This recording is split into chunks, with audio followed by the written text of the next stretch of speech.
Olá, queridos irmãos e irmãs, amigos e amigas, que prazer estar aqui com vocês mais uma vez para este espaço semanal de estudo da lição da Escola Sabatina. Eu sou o pastor Hélio Cardassari e estamos juntos nos canais da Safeliz que nos proporciona esta oportunidade tão especial. Estamos na segunda lição do segundo trimestre de 2025, que tem como título geral Alusões, Imagens e Símbolos, como estudar a profecia bíblica. Tenho certeza que ao longo das lições deste trimestre, nós iremos aprender vários recursos para compreender melhor o significado das profecias. Antes então de irmos para o estudo da lição de número 2, que tem como título O Fundamento de Gênesis, eu quero deixar o meu incentivo para que você se inscreva no link que aparece aqui na nossa tela, porque ao se inscrever nesse link, você vai receber no seu WhatsApp o acesso direto ao estudo da lição, você vai receber também as informações e novidades da Safeliz. Quero deixar também meu incentivo para que você envie o seu comentário e também o seu pedido de oração. Quando você posta o seu pedido de oração, não só a Safeliz ora por meio da sua equipe de intercessores, mas nós também podemos orar uns pelos outros. E mais ainda, quero deixar aqui o meu incentivo para que você compartilhe a lição. Há muita gente que recebe o conteúdo da lição porque alguém está compartilhando. Que bênção é receber e que bênção é compartilhar. Assim que convido você agora a curvarmos a fronte para termos a nossa palavra de oração inicial. Senhor nosso Deus, agora que vamos estudar a lição de número 2 desse trimestre, pedimos sabedoria do alto, entendimento, compreensão, para que possamos crescer na graça e no conhecimento. Abençoa-nos, Pai, abençoa as pessoas que se conectam conosco e que a Tua graça se manifeste em nossa vida por meio do Teu Santo Espírito. Oramos em nome do Senhor Jesus. Amém. Muito bem. O verso para memorizar está em João 1:29 e diz assim: No dia seguinte, vendo que Jesus vinha em sua direção, João disse: Eis o Cordeiro de Deus que tira o pecado do mundo. Nós vamos voltar a esse texto na lição da terça-feira. O autor inicia aqui no sábado à tarde, dizendo que um dos principais problemas com as interpretações atuais que são feitas, especialmente das profecias que aparecem no livro do Apocalipse, é que estas interpretações falham em compreender como João utilizou os recursos, textos, informações, símbolos que aparecem no Antigo Testamento. João estava familiarizado com as Escrituras no seu tempo e os seus leitores também. Embora seja importante que nós estejamos atentos para perceber esses símbolos em toda a Bíblia, as passagens que aparecem no livro do Apocalipse, muitas delas têm a sua origem no livro do Gênesis. E é por isso que, ao compreender a forma como estes símbolos foram usados lá no livro do Gênesis, ou em outras passagens, mas aqui estamos focalizando especificamente o livro do Gênesis, irão nos ajudar na compreensão do seu significado quando estudarmos e lermos a profecia de Apocalipse ou outras profecias. Nesta semana, diz o autor, nós vamos estudar alguns dos grandes conceitos que aparecem no livro do Apocalipse. Esses conceitos vão nos ajudar, não todos, são apenas 4 conceitos importantes, mas eles vão nos ajudar a ter uma compreensão de como interpretar o Apocalipse. O estudo dessa semana está dividido assim. No domingo nós vamos estudar o princípio da primeira menção. O que significa isso quando um símbolo ou uma palavra aparece pela primeira vez mencionado na Bíblia? E depois vamos estudar 4 símbolos: amor, cordeiro, morte e serpente. Esse vai ser o nosso estudo.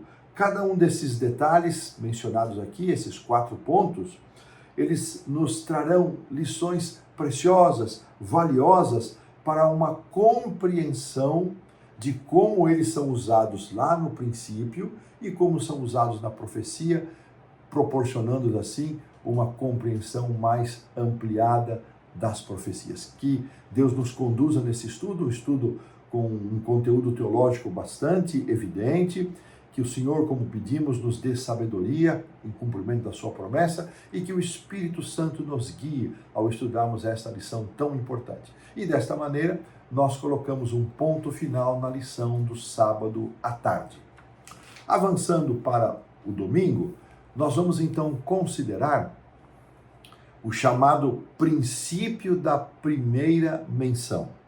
O autor começa dizendo que muitos cursos de graduação, eles começam com disciplinas gerais e depois vão indo para disciplinas cada vez mais específicas. De certa maneira, o mesmo acontece na Bíblia.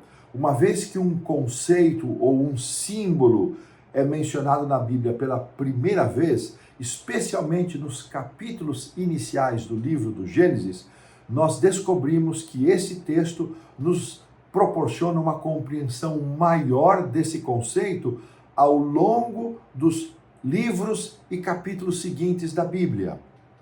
É como se, estudando aqueles capítulos iniciais, nós pudéssemos ter uma compreensão da forma como devemos estudar os livros e capítulos seguintes. A esse princípio, que os estudiosos chamam de lei da primeira menção, que o autor está adaptando, considerando mais apropriado chamá-lo de princípio ou padrão da primeira menção. No estudo geral da Bíblia, mais especificamente das profecias, Deus transmite a verdade gradualmente ao longo da história, começando com um conceito básico que vai ser ampliado ao longo do tempo e ao longo da própria narrativa bíblica.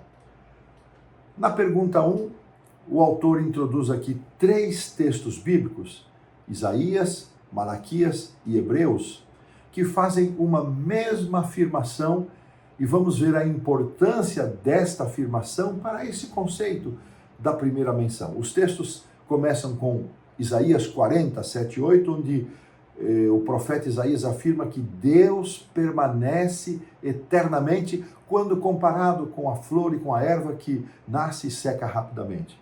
Depois, em Malaquias 3,6, o profeta, retratando palavras do próprio Deus, ele afirma: porque eu, o Senhor, não mudo.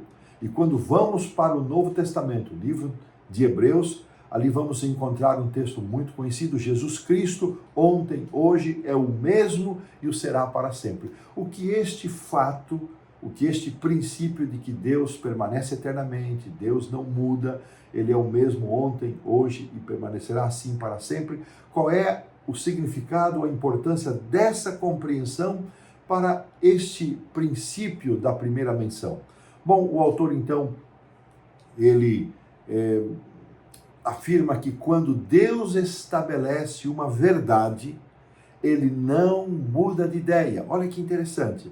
Uma vez que Deus começa a ensinar uma verdade, depois repetições, e as repetições e os princípios que vão aparecer posteriormente não mudarão o seu significado. Então nós podemos ter a certeza, a segurança de que ao estudarmos os conceitos ou os princípios da primeira menção, conforme aparecem no livro do Gênesis, nós podemos ter a segurança e a certeza de que esta interpretação ela vai ser ampliada, mas não modificada, porque Deus não muda. Desta forma, agora vamos então passar a estudar esses 4 conceitos que eu já mencionei: o conceito do amor, depois o conceito do cordeiro, depois morte e finalmente serpente, e desta maneira nós colocamos assim um ponto final aqui na lição do domingo. Avançando para a segunda-feira, vamos então estudar o primeiro conceito, o amor de Deus. E vamos ver como ele aparece pela primeira vez no livro do Gênesis e como isso se reproduz ao longo das Escrituras e especialmente de menções especiais que vamos encontrar nos Evangelhos e também no livro do Apocalipse. O autor começa dizendo que entender a natureza do amor de Deus, embora nunca possamos chegar à compreensão plena e total desse amor, porque nós somos humanos, finitos, pecadores. Deus é santo, é infinito, é todo-poderoso. Jamais vamos conseguir compreender a totalidade deste amor de Deus, mas entender o amor de Deus ou a natureza desse amor, tanto quanto nos é possível pela revelação da Bíblia, o autor afirma que é uma chave importante para compreender a profecia. Interessante isso, eu nunca tinha pensado quão importante é você compreender a revelação do amor de Deus como sendo um princípio para a compreensão das profecias. Como a gente aprende estudando a lição da escola sabatina? Um dos temas primordiais do grande conflito é o amor. Ellen White, na série O Grande Conflito, ela inicia no livro Patriarcas e Profetas com a palavra amor, e ela termina o grande conflito no livro Conflito dos Séculos, ela termina com a palavra amor. Até o autor aparece aqui, declaram todas as coisas, declaram que Deus é amor. E vamos ver então como a palavra amor apareceu pela primeira vez na Bíblia, como ela aparece nessa primeira vez, de acordo com o relato de Gênesis 22, 2, e o que essa história nos ensina sobre o amor de Deus, conforme podemos vê-la repetida ao longo da palavra de Deus. Muito bem. Em Gênesis 22, 2, eu vou pedir para a produção colocar aqui o texto para nós. Eu também vou procurar aqui deixar a minha Bíblia aberta, porque esse capítulo nós vamos considerá-lo tanto na primeira vez que ela aparece a palavra amor na Bíblia, como a palavra cordeiro. Então, Gênesis 22, se você tem condições de abrir a Bíblia, eu sei que muita gente ouve e assiste o vídeo em movimento, não é possível estar parado para riscar, rabiscar, ler a Bíblia e acompanhar, mas quando você tiver essa possibilidade, faça isso. Então vamos aqui para o Gênesis 22, 2, onde vamos ler o seguinte, a produção vai colocar para nós. Acrescentou Deus: toma teu filho, teu único filho, Isaque, a quem amas.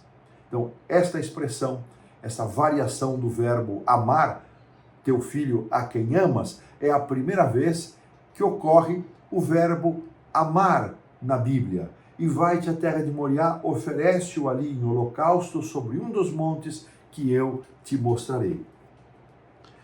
Quais são as primeiras vezes que a palavra amor ou variações do verbo amar vão aparecer no Novo Testamento? A lição nos dá 4 textos. Ela nos dá o texto de Mateus 3,17, Marcos 1,11, Lucas 3,22 e João 3,16. Olha que coisa interessante, irmãos. Os 3 primeiros evangelhos, Mateus, Marcos e Lucas, a primeira vez que a variação do verbo amor acontece é a declaração de Deus o Pai no batismo de Jesus, dizendo: este é o meu filho amado em quem me comprazo. Este é o meu filho amado. Nas 3 vezes a declaração de amor de Deus o Pai por seu filho. E em João, os 3 evangelhos sinóticos têm uma narrativa similar. João é um evangelho peculiar, e a primeira vez que vai aparecer é no capítulo 3, verso 16, o verso que nós amamos tanto, porque Deus amou o mundo de tal maneira que deu o seu Filho unigênito. Veja, irmãos, que a primeira vez que aparece a palavra, uma variação do verbo amar, no Antigo Testamento, está relacionado ao amor de Abraão, pai Abraão, ao seu filho Isaque.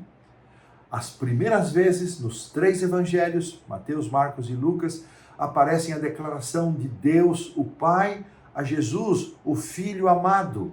E quando João registra, ele fala de o amor, porque Deus amou tanto o mundo que deu o seu Filho unigênito. Veja a relação com a história de Isaque, a quem Deus pediu que ele entregasse o seu Filho único. O Filho único de Abraão está sendo entregue àquele a quem Abraão ama. O único Filho de Deus está sendo dado, está sendo entregue àquele a quem Deus ama profundamente. Veja como essas histórias guardam esta relação. Assim, consideramos que a história aqui de Gênesis 22 não é só uma história, não é só um teste que provou o amor de Abraão por Deus, que demonstrou o amor de Abraão por Isaac, ele também nos revela o grande amor de Deus pela humanidade. Quem nos ajuda a entender isso é Ellen White, no livro Patriarcas e Profetas, página 122, deixa-me localizar aqui. Foi para impressionar a mente de Abraão com a realidade do Evangelho e para provar sua fé que Deus mandou que ele matasse seu filho. A aflição que ele sofreu, agora vem a comparação, durante os dias tenebrosos daquela terrível prova, foi-lhe permitida para que compreendesse por sua própria experiência algo da grandeza do sacrifício feito pelo infinito Deus para a redenção do ser humano. Então, a história do sacrifício solicitado por Deus a Abraão para sacrificar Isaac não era só uma prova, um teste de Abraão, mas foi dado a Abraão como uma revelação do infinito amor de Deus, um símbolo, uma prova pequena porque o Filho de Deus, o Senhor Jesus Cristo, deu de fato a sua vida e morreu. O Isaac, o filho de Abraão, não passou pela morte. Ele teve um substituto que nós vamos considerar na lição de amanhã. Assim, foi revelado o tipo de amor que Deus tem por nós, um amor que se sacrifica. Que coisa linda! E isso não muda ao longo de todo o Antigo Testamento, ao longo de todo o Novo Testamento, a demonstração de um Deus que nos ama, de um Pai que nos ama, a ponto de dar o seu Filho unigênito, o seu único Filho, o seu Filho inigualável para a nossa salvação. É o retrato deste Deus que nos ama, este Deus que nos sacrifica. E assim pomos um ponto final na lição da segunda-feira e avançamos para a lição da terça-feira, onde vamos estudar a pergunta de Isaac: onde está o cordeiro? Bom, irmãos, da mesma maneira como foi mencionado a primeira vez que aparece a palavra, uma variação do verbo amar na Bíblia, está em Gênesis 22, a primeira vez que aparece a figura de um cordeiro na Bíblia, a palavra cordeiro também está neste capítulo e está na mesma história em que amor é mencionado. Não é por acaso e não é à toa. O cordeiro é um símbolo claro dos mais frequentes no Apocalipse. Jesus é chamado de cordeiro 23 vezes no livro do Apocalipse. Em uma das cenas mais poderosas, quando João visita a sala do trono de Deus, descrita nos capítulos 4 e 5, o cordeiro desempenha ali um papel central e ele é adorado, louvado e glorificado. Então, a história de Isaac, como é que essa história nos ajuda a entender a simbologia do cordeiro? Então vamos recordar aqui a história. Pai e filho estão caminhando. Imagino como deve ter sido essa viagem, os dois calados, sem trocar palavra alguma. Então Isaac rompe o silêncio, versos 7 e 8. Quando Isaac disse a Abraão, seu pai: meu pai, respondeu Abraão: eis-me aqui, meu filho. E aí pergunta de Isaac deve ter ferido o coração do pai. Eis o fogo e a lenha, mas onde está o cordeiro para o holocausto? Respondeu Abraão: Deus proverá para si, meu filho, o cordeiro para o holocausto. E seguiam ambos juntos. Que história tremenda essa, não? Eu fico imaginando quanto que Isaac tinha da percepção de que algo estava para acontecer. Abraão sabia. A Bíblia não registra que ele tenha contado para Isaac o propósito da viagem, a não ser que fariam um holocausto, participariam de um sacrifício juntos. Coração de Sara, tenho certeza que Sara também percebia que alguma coisa iria acontecer. E nesta história linda, essa expressão, Deus proverá para si o cordeiro para o sacrifício, guarda também proporções com a história do estabelecimento da Páscoa, quando um cordeiro deveria ser imolado e comido naquela celebração com pães sem fermento, com ervas amargas na saída do povo de Israel, do Egito, também guarda referências ao livro do Apocalipse, que eu já mencionei, especialmente o capítulo 4, 5, onde o Cordeiro é louvado, glorificado por ser o único que é digno de tomar o livro e desatar os selos. Esta primeira menção é muito significativa de Cordeiro na Bíblia. O restante da Bíblia vai responder essa pergunta. Eu achei isso aqui tão significativo. Isaac faz a pergunta, verso 7 do capítulo 22. Onde está o cordeiro para o holocausto, para o sacrifício? E o autor menciona que esta pergunta feita por Isaac vai ser respondida ao longo de todas as Escrituras. Ela será respondida de modo progressivo, desde os rituais da Páscoa, até aquele momento dramático quando Davi, pecando por numerar o povo, ele tem uma percepção, ele vê o anjo do Senhor na eira de Araúna, um personagem jebuseu, e ele compra aquela eira, compra aquele espaço de terra, compra os bois, erige um altar, e ali ele sacrifica e a praga cessa. A pergunta de Isaac seria respondida plenamente ao longo dos tempos e ao longo da história da palavra de Deus. No Novo Testamento, essa pergunta é respondida quando Jesus aparece em carne e osso. Ali estava o Cordeiro. Então, João o identifica como sendo o Cordeiro de Deus que tira o pecado do mundo. E nesta primeira menção que ocorre da palavra Cordeiro no Novo Testamento, João 1, 29 a 34, parece que João está também respondendo à pergunta de Isaac. E o cenário não poderia ser mais apropriado, diz o autor. Ali pecadores iam ao Jordão para, mediante arrependimento, serem batizados por meio de João, símbolo, simbolizando morte para o pecado, simbolizando vida. Aí aparece Jesus, o Cordeiro de Deus, e os céus anunciam: este é o meu Filho amado em quem me comprazo. Observe, irmãos, que uma voz bradando do céu disse ali,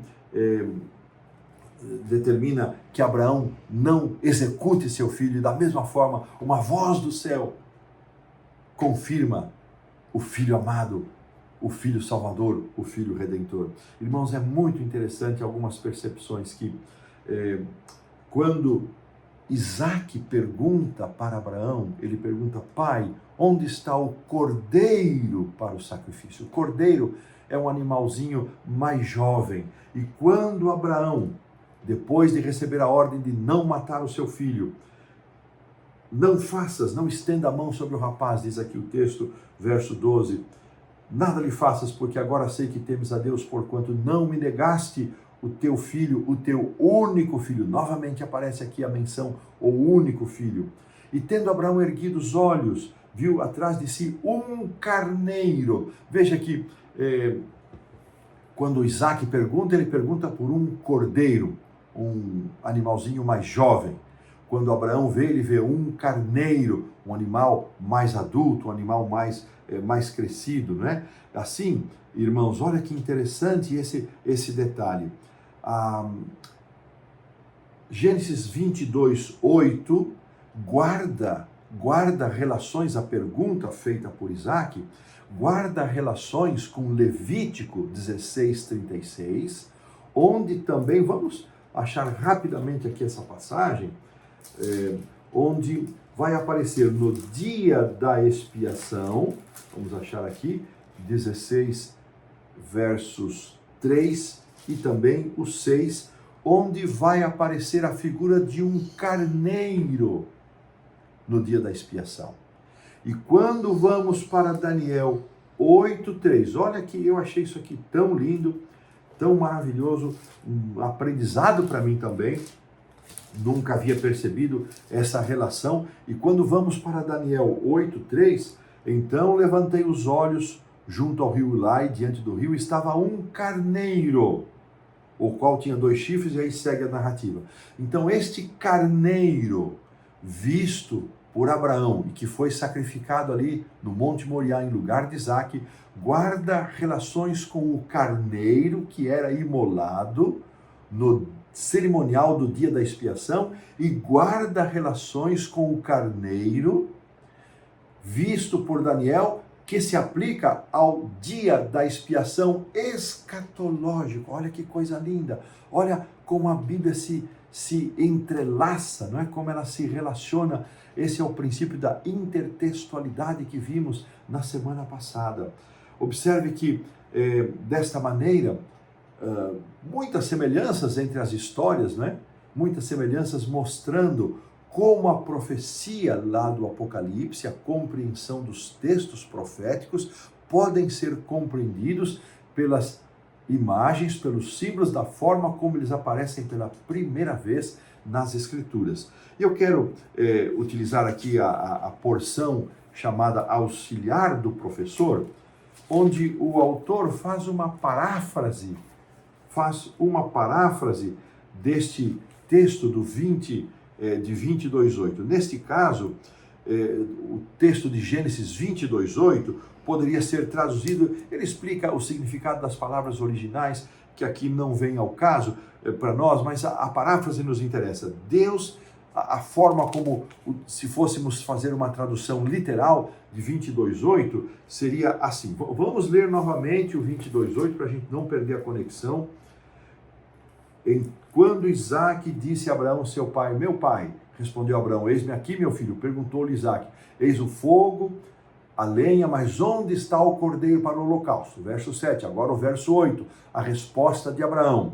Deus proverá para si, meu filho, o cordeiro para o holocausto. E seguiram ambos juntos. A paráfrase do verso 8, onde Abraão afirma que Deus proverá o cordeiro, pode ser traduzida da seguinte forma literal. Deus se verá como o cordeiro, o que significa que Deus proverá a si como cordeiro. Olha que coisa linda. Essa resposta de Abraão aponta para um Deus que se via no lugar daquele cordeiro e que ele seria o cordeiro provisionado para aquele sacrifício. Que imagem preciosa, que imagem linda. E desta maneira, tendo este forte exemplo de como os conceitos, como pela primeira vez eles aparecem no livro do Gênesis, nos ajudam a compreender o restante das Escrituras, de forma especial as profecias, colocamos um ponto final na lição da terça-feira e vamos avançar para a quarta-feira, onde o título que nos aparece é Lidando com a Morte. Talvez alguns possam imaginar, e creio que seja também, o aspecto mais cruel, a mais terrível consequência do pecado foi a morte. Neste mundo de pecado, de tantas separações causadas pelo pecado, a morte, ela é a mais terrível e mais dolorosa.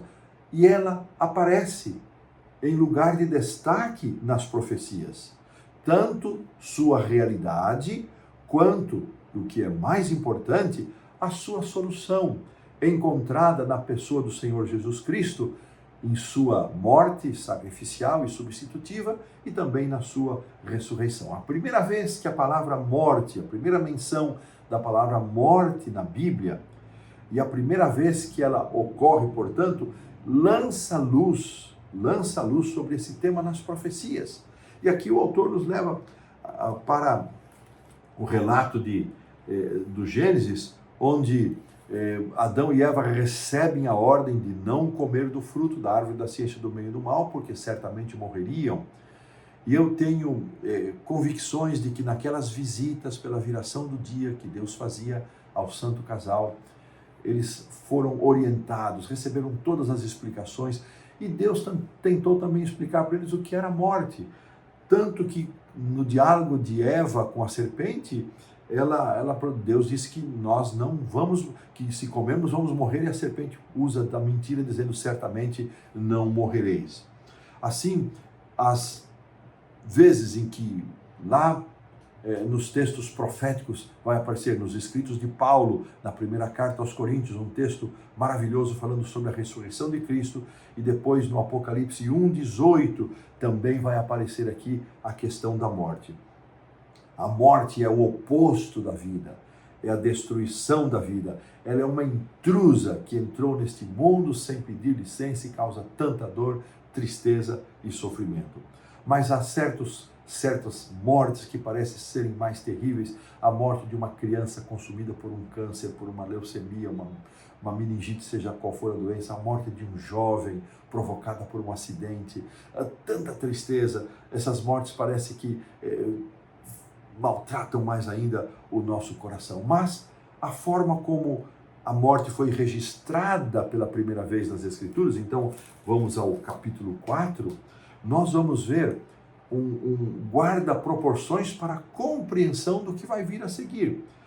Antes de Adão e Eva morrerem, eles tiveram que enfrentar algo que não é natural, a morte de um filho.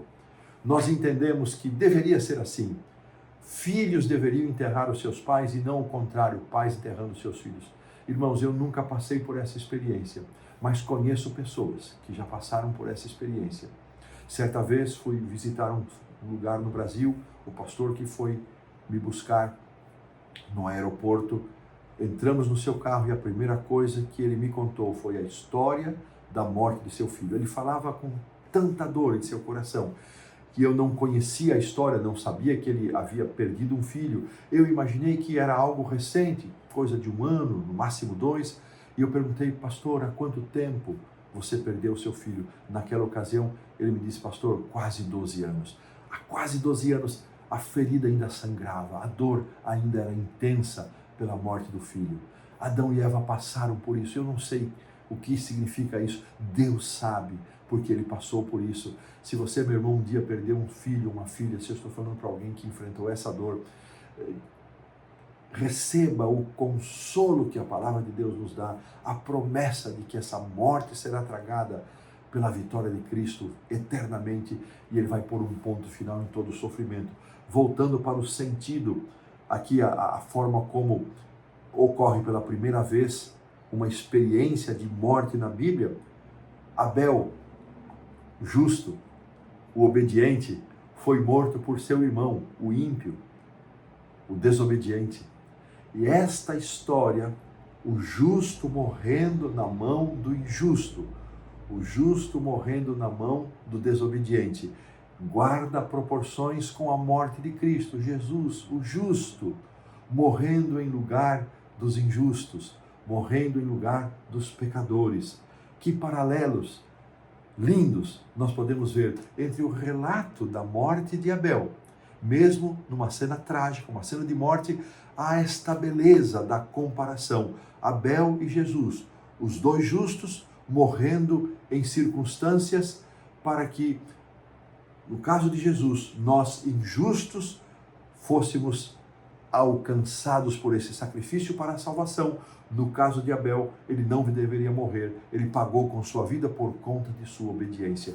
E assim, vamos também nos ser conduzidos para o texto de Apocalipse 1:18, onde Jesus é chamado de aquele que possui as chaves da morte e da sepultura. Em algumas versões aparece a palavra Hades.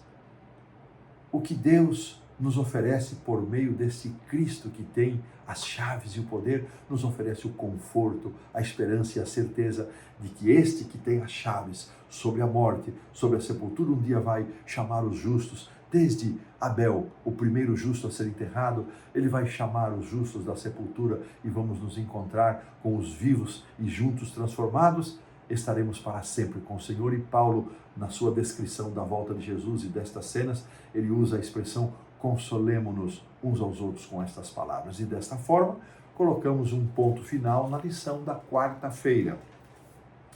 Avançando para a quinta, vamos ver o quarto e último simbolismo desta série, encontrada no livro do Gênesis, e a figura da serpente. O autor começa dizendo que a questão da adoração, ela é central no livro do Apocalipse, e é um tema muito importante ao longo de toda a Bíblia, mas no livro do Apocalipse de maneira bastante evidente, ela vai aparecer com força nos capítulos 12 e 13, onde o dragão, ele é identificado como aquele que promove os falsos sistemas de adoração descritos no Apocalipse 13, mas ele é identificado em 12, verso 9, onde ele é descrito como serpente. Esta imagem nos leva de volta para o Jardim do Éden, onde uma serpente entrou no paraíso e convenceu Adão e Eva a segui-la, e no caso, seguir a Satanás nesta rebelião. Vamos ver então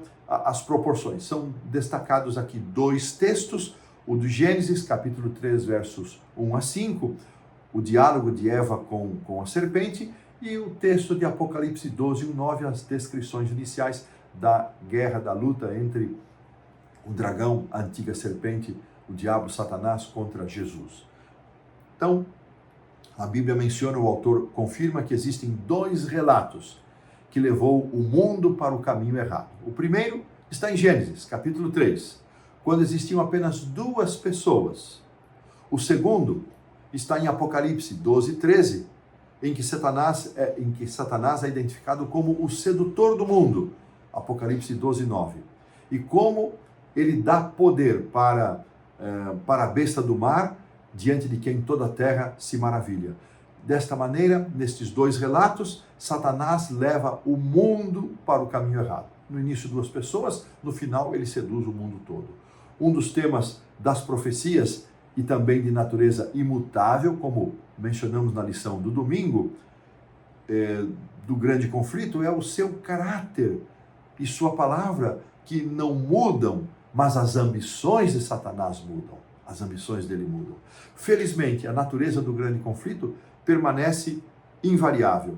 E as escrituras proféticas nos trazem aquelas informações necessárias para lidarmos com as astúcias de Satanás, com os seus enganos. Ao vermos a forma como ele reproduz esses enganos ao longo das escrituras, nós podemos aprender destas lições e, observando como Deus não muda, aprender também a forma de que podemos estar unicamente seguros quando estamos baseados, quando estamos fundamentados na palavra de Deus.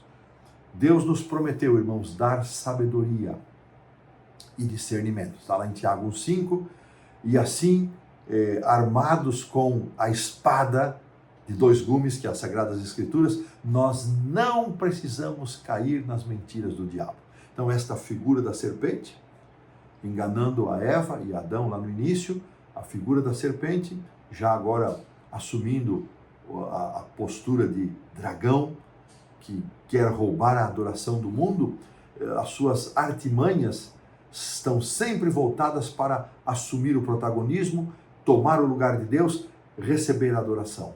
Mas as Escrituras nos ensinam que quando pedimos sabedoria, quando nos armamos da palavra de Deus, então nós, com toda certeza, iremos enfrentar com vitória, com êxito, as artimanhas do inimigo, porque ele pode mudar, mas Deus não muda, e a sua promessa de nos dar sabedoria é para nós a garantia de vitória, a certeza em Cristo Jesus. E desta maneira, colocamos um ponto final na lição da quinta-feira. Avançando para a sexta, aqui o autor não utilizou textos de Ellen White, confesso que senti falta, mas ele coloca aqui algumas ideias interessantes. Eu vou destacar algumas frases de cada um dos três parágrafos que aparece aqui.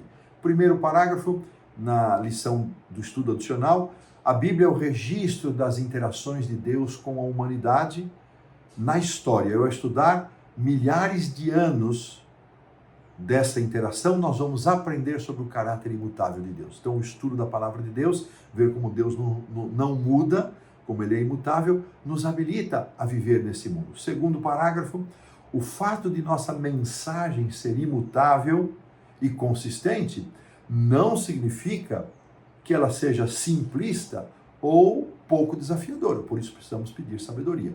E então, no terceiro parágrafo, eu destaco: o Apocalipse foi escrito para alicerçar a igreja em sua mensagem histórica para todos os tempos. Aqui uma motivação para o estudo do livro do Apocalipse. O Apocalipse é um livro sobre o futuro e sobre o passado, projetado para fortalecer a nossa fé, para que não sejamos levados pelo desejo de Satanás de transferir a nossa adoração de Deus para ele. E aqui, nas perguntas para consideração, eu vou ficar com a pergunta 2, e diz assim: como a igreja deve responder a novas interpretações nas profecias? Embora sempre exista mais a aprender, como saber se a nova luz é verdadeira ou se é um erro? Irmãos, que pergunta interessante, importante. A única segurança que nós temos quando surgem novas interpretações ou desdobramentos das interpretações que nós conhecemos, e nós como igreja fazemos isso também, a nossa única plataforma segura é se a interpretação nova, se essas novas interpretações estejam alicerçadas nas Sagradas Escrituras, se elas respeitam o princípio que a Escritura é a intérprete de si mesma. Se nós fizermos isso, nós estaremos seguros. Irmãos, que lição desafiadora, não? Que Deus nos abençoe na nossa caminhada. Eu vou terminar agora com uma palavra de oração. Convido você a curvar sua fronte para essa oração. Senhor Deus, Pai nosso, graças te damos pela compreensão desses simbolismos encontrados lá no livro do Gênesis, que lançam luz sobre a compreensão das Escrituras e de forma especial das profecias de Apocalipse. Conduze-nos, Senhor, nesse estudo, dá-nos compreensão, batize-nos com teu Santo Espírito para que ele nos guie a toda a verdade, é o que nós te pedimos, por mim e por todos aqueles que se conectam conosco nesta família linda que estuda a lição Nascer Feliz, em nome do Senhor Jesus. Amém. Forte abraço, até a próxima semana.